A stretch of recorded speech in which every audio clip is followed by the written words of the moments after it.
Bem-vindos à aula de número 18 do nosso mini curso do que se vê e o que não se vê.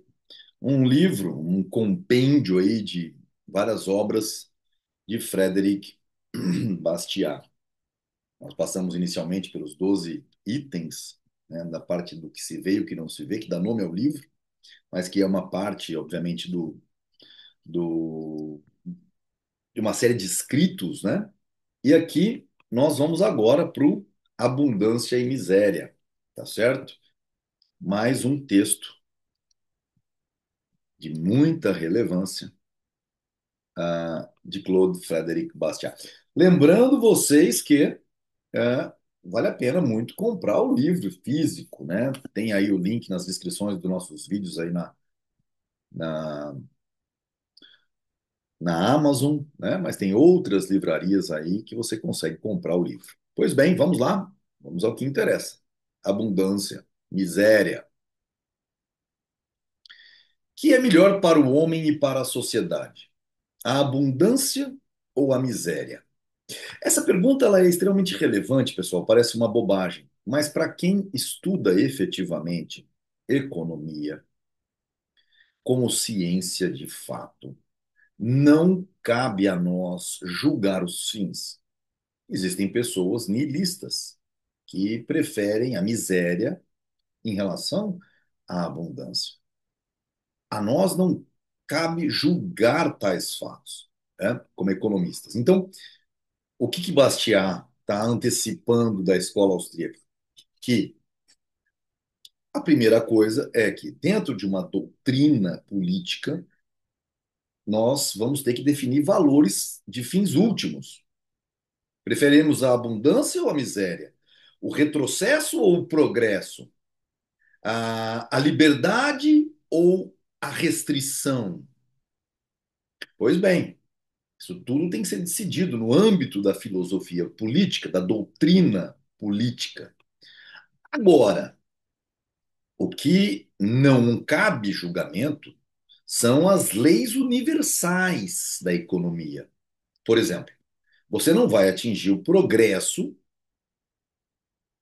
em todo o percurso das causas e efeitos se você utilizar de uma expansão monetária creditícia e não lastrear o teu progresso, o teu crescimento de progresso em poupança. Então, isso é uma lei universal, isso independe, isso é uma verdade, independe dos fins escolhidos, é um fato.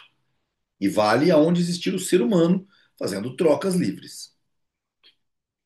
Como? Na certa, exclamarão.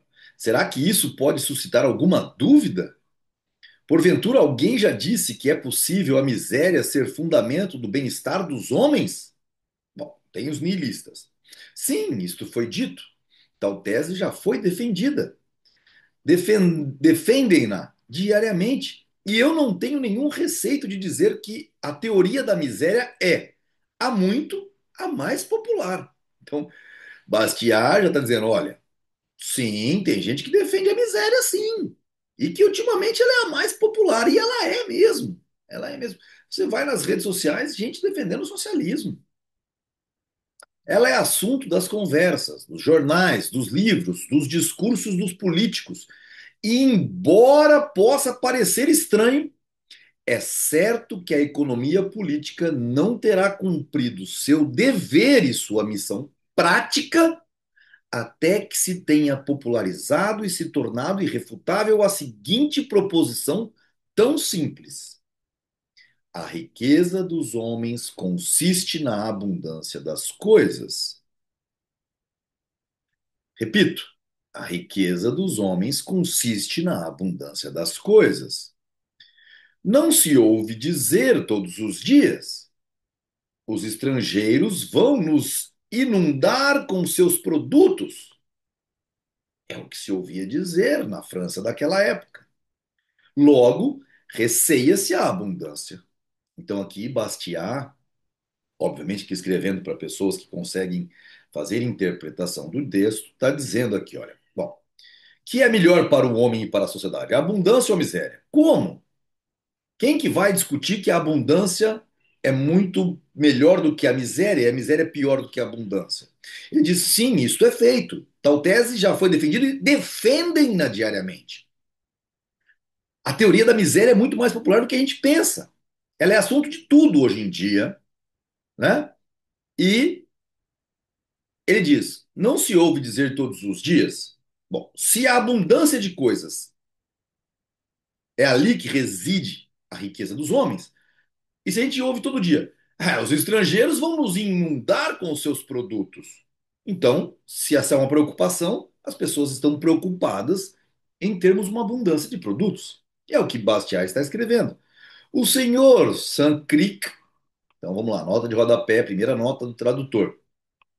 Pierre Laurent Banhelemy, Conde de Saint-Cric, membro da Câmara dos Deputados, ministro do Comércio, de 4 de janeiro de 1828 a 8 de agosto de 1829. Então, antes aí da Revolução de 48.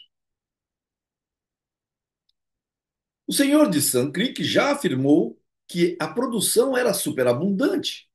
Logo, ele receava a abundância.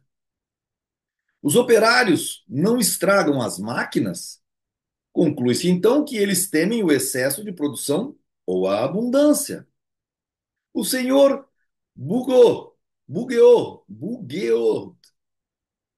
nota do tradutor, tradução. Ah, não, T.R. Bugot de la Piconnière, de 1784 a 1849, conhecido principalmente como chefe militar, foi também membro da Câmara dos Deputados. Interessava-se por agricultura e endossou os princípios protecionistas. Não pronunciou as seguintes palavras: deixem o pão ficar caro, pois o agricultor ficará rico. Ora, o pão não pode ficar caro, a não ser que fique raro. Logo, o senhor Bugot estava preconizando a miséria. O senhor Dargaud, nota do tradutor, Antoine Maurice Apollinaire, conde d'Argot, administrador e fiscal, presidente do Banco de França, não arranjou um argumento contra a indústria açucareira a partir de sua própria fertilidade? Ele dizia: a beterraba não tem futuro e sua cultura não pode expandir-se, pois bastariam alguns hectares por região reservados à sua cultura para que se atendesse a todas as necessidades de consumo da França. Portanto, a seus olhos, o bem está na esterilidade, na fome. O mal está na fertilidade, na abundância. Então, Bastiat mostrou aí em 3 discursos como protecionistas, como as pessoas querem regular e são contra a abundância. Os jornais, La Presse, Le Commerce e a maior parte dos outros cotidianos não publicam a cada manhã um ou mais artigos para demonstrar às câmaras e ao governo que é de boa política elevar legislativamente os preços de todas as coisas através da manipulação das tarifas? Então tá aqui, ó, nota do tradutor. O poder legislativo francês compreendia a Câmara dos Pares e a Câmara dos Deputados.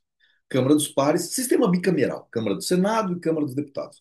A maior safadeza da humanidade é ter visto o fim do Império Romano e todas as arbitrariedades de uma casta sustentada por um sistema bicameral, o Senado e a Câmara Baixa. Assim acontece em todos os lugares do mundo. É urgente acabar com os senados. Urgente. Os 3 poderes não se curvam todos os dias a esta imposição da imprensa?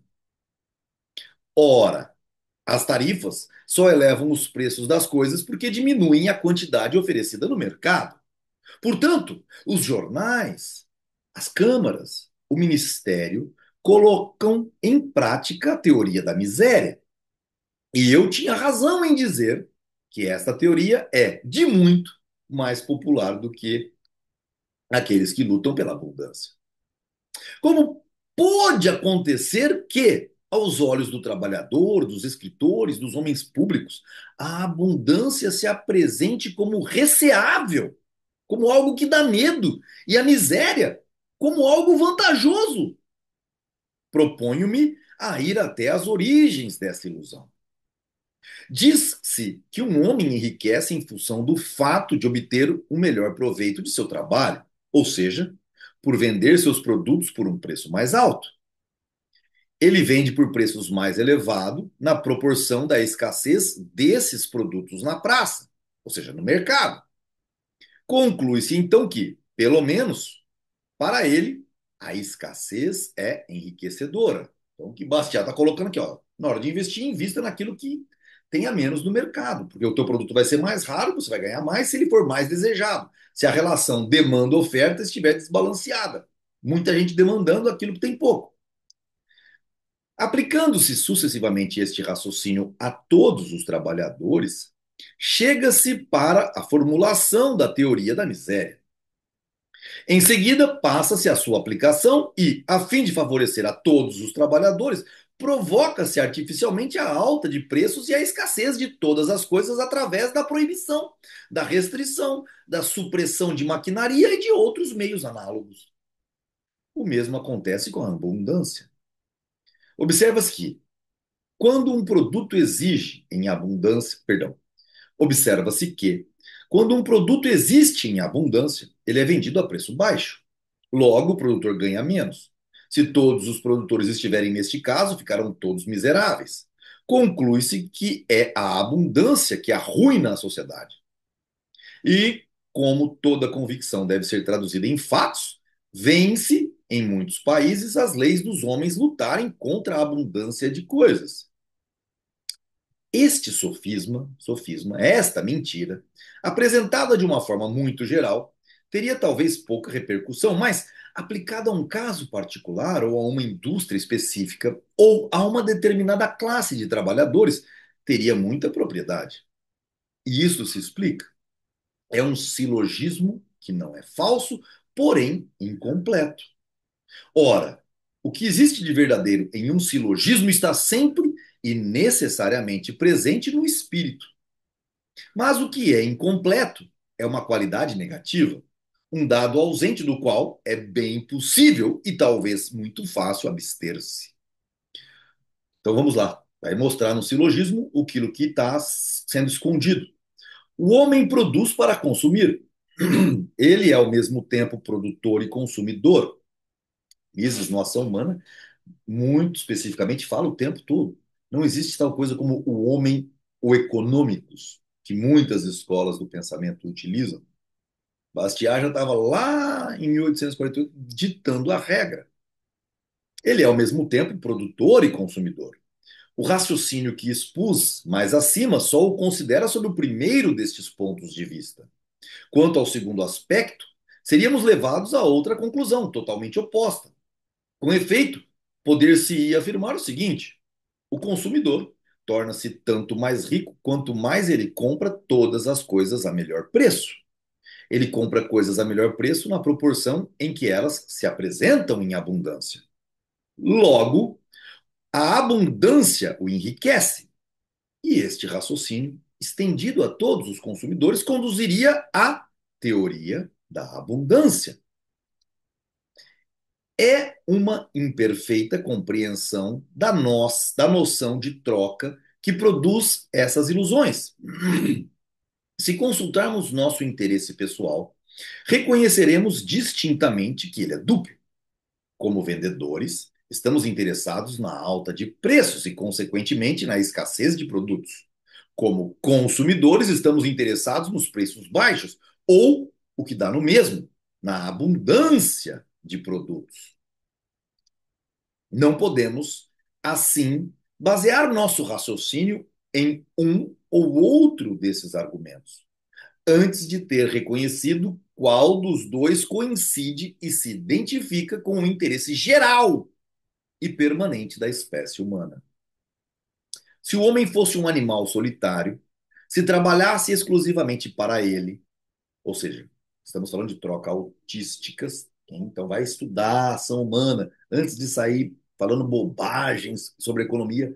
Cata o livro Ação Humana, tem o curso do Ilan aqui nos nossos, né, nas nossas como se diz, mini cursos dentro do YouTube do Instituto, vai se aprofundar. Se o homem fosse um animal solitário, se trabalhasse exclusivamente para ele, se não trocasse, ele está falando de trocas autísticas que acontecem entre a gente mesmo, então eu decido ir catar coco no coqueiro ao invés de ir matar o boi, porque primeiro eu preciso da água de coco para depois atender a outra necessidade. Isso se chama troca autística. Jamais a teoria da miséria teria sido introduzida no mundo. É por demais evidente que a abundância seria vantajosa para o homem, não importa de onde viesse, fosse ela resultante de sua indústria, de instrumentos engenhosos, de máquinas poderosas inventadas por ele mesmo, ou existisse graças à fertilidade do solo, ou à prodigalidade da natureza, ou mesmo a uma misteriosa invasão de produtos que o mar traria de fora e deixaria abundantes sobre nossas praias. Bastiat é tão inteligente, mas tão inteligente, que ele, antes, né, Mises vai dar nome a tudo isso, sobre troca autística, ele vai comprovar que a abundância é melhor do que a miséria, e ele diz, explica aqui com um pontinho, olha, é por demais evidente que a abundância seria vantajosa para o homem que morasse sozinho numa ilha, não importasse de onde viesse essa abundância, fosse ela resultante de sua indústria que ele mesmo criou, de instrumentos engenhosos, de máquinas poderosas inventadas por ele mesmo, ou existisse, graças à fertilidade do solo, ou à prodigalidade da natureza, ou mesmo a uma misteriosa invasão de produtos que o mar traria de fora e deixaria abundantes sobre nossas praias. O homem solitário jamais pensaria, a fim de incrementar seu próprio trabalho, em quebrar os instrumentos que o poupam deste trabalho, em neutralizar a fertilidade do solo ou em devolver ao mar os bens que este lhe tivesse trazido. Ele compreenderia facilmente que o trabalho não é um fim em si mesmo, mas um meio, e que seria absurdo rejeitar esse próprio fim com receio de prejudicar o meio. Isso é uma das passagens mais inteligentíssimas que existe. Mises já explica sobre a desutilidade do trabalho, apesar das pessoas virem com aquela coisa romântica do trabalho em si mesmo, blá blá blá, blá blá blá e blás blás blás. Depois, se você estiver numa ilha sozinho, você vai querer que as coisas chegam para você. Ele compreenderia que se consagrasse 2 horas diárias ao provimento de suas necessidades, toda e qualquer circunstância, máquina, fertilidade do solo, dádiva gratuita, não importa, que lhe poupasse 1 hora deste trabalho, sem modificar o seu resultado, colocaria esta hora à sua disposição. E assim ele poderia utilizá-la para aumentar seu bem-estar. O trabalho não traz bem-estar. Em uma palavra, ele compreenderia que economizar trabalho não é outra coisa senão progresso. Em outra palavra, ele entenderia, oh meu Deus, por que é tão difícil das pessoas enxergarem isso? Ele compreenderia que economizar trabalho não é outra coisa senão o progresso em si mesmo. Mas a troca embaraça a nossa percepção dessa verdade tão simples. Na sociedade, com a divisão do trabalho, isso é o capitalismo, a produção e o consumo de um objeto não se confundem no mesmo indivíduo. Um produz para o outro, que junta com o outro, que fica. E tá tudo muito embaralhado, você não consegue ver de forma autística, só em si mesmo. Cada um é levado a ver o trabalho não como um meio, mas como um fim. A troca cria, com relação a cada objeto, dois interesses: o do produtor e o do consumidor. E esses dois interesses são sempre opostos. É essencial analisá-los e estudar a natureza de cada um. Temos um produtor qualquer, qual o seu interesse imediato? Em que consiste? Este consiste em duas coisas. Um, que o menor número possível de pessoas exerçam a mesma atividade que ele. Dois, que o maior número possível de pessoas busquem o produto de seu trabalho. Então, um produtor Um produtor tem o interesse, o seu interesse imediato, consistindo em duas coisas. Quais coisas? Essas duas coisas. Você quer, você quer ser monopolista, só você servir o mercado e um monte de gente precisar daquilo. É o que a economia política explica mais sucintamente nos seguintes termos: que a oferta seja muito restrita e a procura muito extensa. Esse é o sonho de todo mundo enquanto produtor. Em outras palavras, ainda, concorrência limitada, escoamento ilimitado. Qual o interesse imediato do consumidor? Que a oferta do produto seja grande e a procura restrita. O inverso. Visto que ambos esses interesses se contradizem, um deles deve necessariamente coincidir com o interesse social ou geral e o outro lhe é antagônico. Mas a qual interesse deve a lei favorecer? Já que ela é a expressão do bem público, e se é que ela deve favorecer a qualquer um deles. Ora, para sabê-lo, basta procurar conhecer o que aconteceria se os desejos secretos dos homens fossem saciados. Enquanto produtores, é bom que se diga, cada um de nós formula votos antissociais. Se fôssemos produtores de vinho, pouco nos importaria que caísse neve sobre todas as vinícolas do mundo, desde que a nossa fosse poupada. É a teoria da miséria. Se fosses proprietários de ferrarias, desejaríamos que só o nosso ferro existisse no mercado, não importando as necessidades do público, pois seria precisamente essa necessidade, vivamente sentida e imperfeitamente satisfeita, que determinaria a alta dos preços para nós. É ainda a teoria da miséria. Se fôssemos lavradores, diríamos juntamente com o senhor Bugot que o pão fique caro, isto é, raro, e os agricultores farão bons negócios. É sempre a teoria da miséria. Se fossem médicos, não poderíamos deixar de reconhecer que certas melhorias, como o saneamento do país, o desenvolvimento de certas virtudes morais, ou seja, a temperança, a moderação, o progresso do conhecimento levado a tal ponto que permitisse a cada um cuidar de sua própria saúde, a descoberta de certos remédios simples e de uso fácil, tudo isso se constituiria em golpes mortais dados na profissão de médico. Por que só pode vender remédio com receita médica? Ah, de fato, estão preocupadinhos com a saúde das pessoas. Enquanto médicos, nossos desejos seriam antissociais.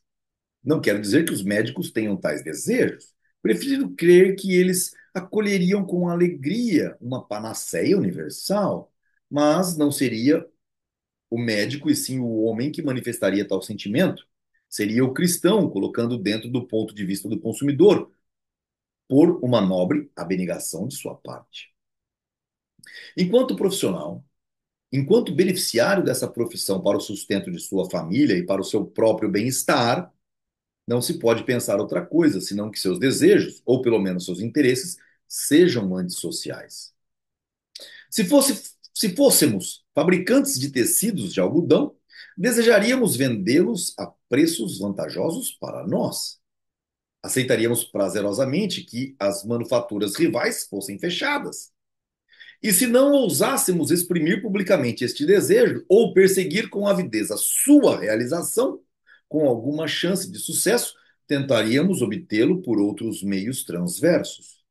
Assim, por exemplo, excluiríamos os tecidos estrangeiros, a fim de diminuir a quantidade oferecida e de produzir, pelo emprego da força a nosso proveito, a escassez de vestimentas.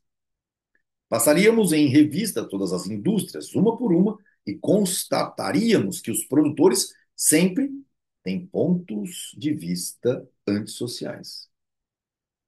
Montagnier diz: o comerciante só faz bom negócio se houver o desregramento da juventude. O lavrador só faz bom negócio se houver aumento do preço do trigo. O arquiteto, por sua vez, se houver casas destruídas. Os oficiais de justiça, se houver disputa entre os homens e muitos processos. A própria honra e o desempenho dos ministros da religião se sustentam de nossa morte, de nossos vícios. Nenhum médico tem prazer com a saúde de seus amigos, nem os soldados com a paz, e assim por diante. Segue-se então que, se os desejos secretos de cada produtor fossem realizados, o mundo retrocederia rapidamente para o estado bárbaro. A vela baniria o vapor, o remo baniria a vela e deveria logo ceder lugar à carroça, esta à mula e esta ao mascate.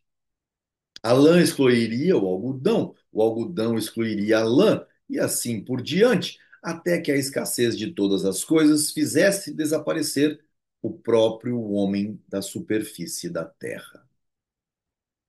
Isso aqui nem Bastiat, nem Mises têm a menor dúvida e nem Rodrigo Andolfo. Suponham por um momento que o poder legislativo e a força pública fossem colocados à disposição da Comissão Mimerel, nota do tradutor, Associação de Homens de Negócios lideradas por P.A.H. Mimerel de Robot, um manufaturador têxtil, ou seja, um dono de uma indústria têxtil. Suponham por um momento que o poder legislativo e a força pública fossem colocadas à disposição da Comissão Mimerel e que cada um dos membros componentes desta comissão tivesse a possibilidade de fazer com que ela elaborasse e sancionasse uma pequena lei. Seria difícil adivinhar a que código industrial o público estaria submetido? Se considerarmos agora o interesse imediato do consumidor, então agora saímos do interesse do produtor. Se considerarmos agora o interesse imediato do consumidor, veremos que ele está em perfeita harmonia com o interesse geral, com o que pede o bem-estar da humanidade. Quando o comprador se apresenta para adquirir algo, ele deseja encontrar o produto que procura em abundância. Ele quer que as estações sejam propícias a todas as colheitas, que invenções cada vez mais maravilhosas coloquem à sua disposição um maior número de produtos e de satisfação, que o tempo e o trabalho sejam economizados, que as distâncias sejam encurtadas, que o espírito de paz e de justiça permita diminuir o peso dos impostos. Oh, frase importantíssima de Bastiat sobre doutrina política liberal minarquista. Que as barreiras de toda a natureza caiam. Em tudo isso, o interesse imediato do consumidor segue paralelamente a mesma linha que o interesse público. Ele pode ter desejos secretos que cheguem ao sonho, ao absurdo, sem que os mesmos deixem de ser humanitários. Pode desejar que o seu sustento e sua moradia, seu lar, a educação e a moral, a segurança e a paz, a força e a saúde sejam alcançados sem esforço, sem trabalho e sem limites, como a poeira das estradas, a água da torrente, o ar que nos cerca, a luz do sol que nos banha, e sem que a realização de tais desejos esteja em contradição com o bem da sociedade. Poder-se-á dizer que, se esses desejos fossem satisfeitos, a obra do produtor se restringiria cada vez mais e poderia extinguir-se por feita da alimentação. Então, o que ele está dizendo é o seguinte: olha, no caso do mercado consumidor, ele tem o interesse de que tudo melhore, né? Que as distâncias sejam encurtadas, que o clima seja propício para a produção abundante, né? Que tudo seja perfeito. E ele ainda pode, ó, ele pode, aí Bastiat está colocando aqui sobre os Bolsa Família, ele pode ter desejos secretos que cheguem ao sonho, ao absurdo, sem que os mesmos deixem de ser humanitários. Pode desejar que o seu sustento e sua moradia, seu lar, a educação e a moral, está colocando todos os ministérios que a gente tem hoje e a gente acha que é certo. A segurança e a paz, a força e a saúde sejam alcançados sem esforços, sem trabalho e sem limites. Que seja gratuito e abundante, como a poeira das estradas, a água da torrente, o ar que nos cerca, a luz do sol que nos banha. e sem que a realização de tais desejos esteja em contradição com o bem da sociedade. Você sonhar que tudo lhe cai do céu, não está fazendo mal para ninguém, a menos que poder-se-á dizer que, se esses desejos fossem satisfeitos, se tudo nos caísse do céu, a obra de nós como produtores se restringiria cada vez mais e poderia extinguir-se por feita da alimentação. Se tudo nos cai do céu, por que eu vou sair para trabalhar? Mas por quê? Porque nesta hipótese extrema, todas as necessidades e todos os desejos imagináveis estariam completamente satisfeitos. O homem, como o Todo-Poderoso, Deus, criaria todas as coisas por um simples ato de volição. A palavra. No caso desta suposição, poderia então alguém me dizer em que seria de se lamentar o fim da produção industrial? Não temos mais indústria. Se a gente, através da palavra, nos cai no colo,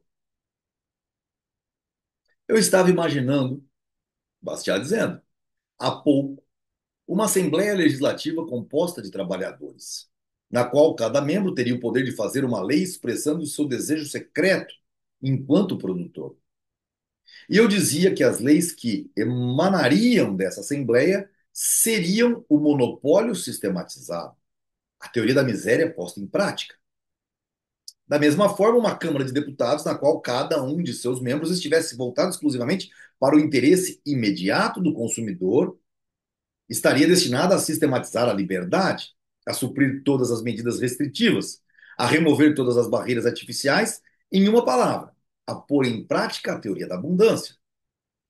Segue-se daí que consultar exclusivamente o interesse imediato do produtor é voltar-se para um interesse antissocial, ou seja, qualquer política em prol do agronegócio, em prol da indústria, em prol da construção civil, é algo que está voltado para o interesse antissocial.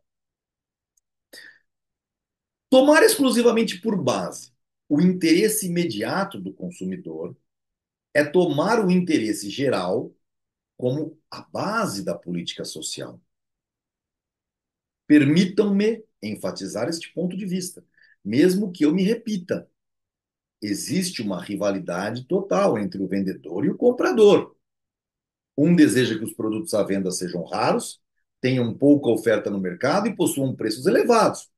O outro, que tais produtos sejam abundantes, exista uma grande quantidade à sua disposição e a preço baixo.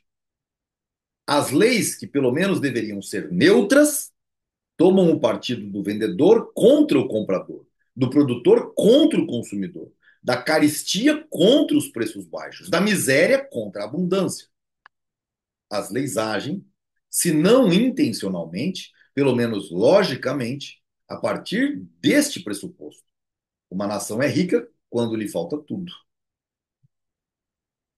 Não temos em francês um substantivo para exprimir a ideia oposta à carestia.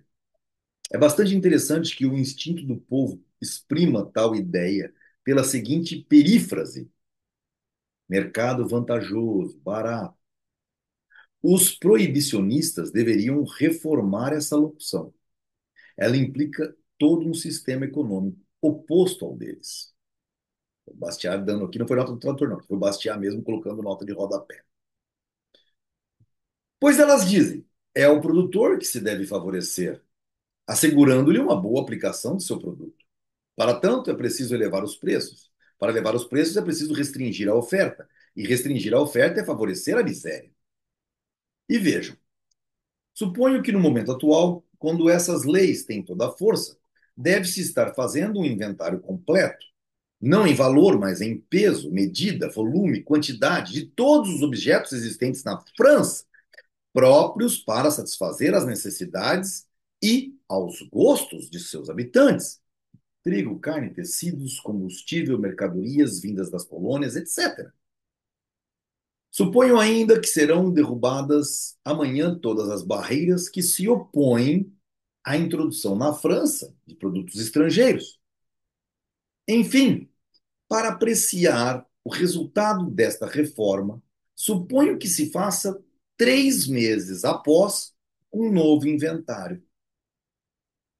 Não é verdade que haverá na França mais trigo, mais gado, mais tecido, mais ferro, mais carvão, mais açúcar, etc., quando for feito o segundo inventário? Isto é tão verdadeiro que nossas tarifas protecionistas só têm por objetivo impedir todas essas coisas de chegarem até nós. Restringir a sua oferta, impedir o declínio dos preços desses produtos e a abundância. Restringir a abundância. Agora eu pergunto: o povo está melhor alimentado com essas nossas leis? Pelo fato de haver menos pão, menos carne e menos açúcar no país? Está melhor vestido porque há menos tecido? Está melhor aquecido porque há menos carvão? Está mais assistido em seus trabalhos porque há menos ferro, menos cobre, menos ferramentas e menos máquinas? Mas dir-se-á, se os estrangeiros nos inundam com seus produtos, eles ganharão nosso dinheiro. E que importa? O homem não se alimenta de dinheiro, não se veste de ouro, não se esquenta com moedas. Que importa que haja mais ou menos dinheiro no país se houver mais pão à mesa, mais carne nas cozinhas, mais roupas nos armários e mais fogo nas lareiras? As leis restritivas sempre nos apresentam o seguinte dilema: ou se admite que elas produzem miséria, ou não se admite. Se a resposta for afirmativa, há que se reconhecer que se faz muito mal ao povo. Em caso contrário, então se estará negando a restrição da oferta de bens, o aumento dos preços e, por conseguinte, o favorecimento do produtor. Tais leis, em qualquer caso, funestas ou ineficazes, não podem ser úteis. Encerrando aqui a relação que leva ao título Abundância ou Miséria do texto de Bastiat. Sempre bom lembrar, né, nesta nossa aula, que é de suma importância que nós entendamos isso. Entendamos desse aspecto econômico. Não existe liberdade de expressão, liberdade política, liberdade de culto religioso, liberdade de qualquer coisa, quando não há liberdade de livre comércio, sem restrições protecionistas, sem a liberdade econômica, ela é a mãe de todas as liberdades. Ai, Rodrigo, você é uma pessoa tão focada no viu metal, né, para falar uma besteira dessa, que a liberdade econômica é mais importante que a liberdade de expressão, de culto, de... Não há nenhuma outra liberdade, se não há liberdade econômica no seu completo entendimento. A liberdade das pessoas poderem vender e comprar o que quiserem. De crack a droga, a qualquer outra coisa. Não podemos restringir jamais o direito dos homens de comercializarem tudo o que quiserem entre si, deixando claro que cada coisa faz, sem enganar o próximo, certo? E assim a gente encerra essa aula e espero que vocês estejam conosco na nossa próxima aula deste maravilhoso livro. E, por favor, vamos comprar os livros, vamos depositar um voto nosso neste livre mercado de meu Deus.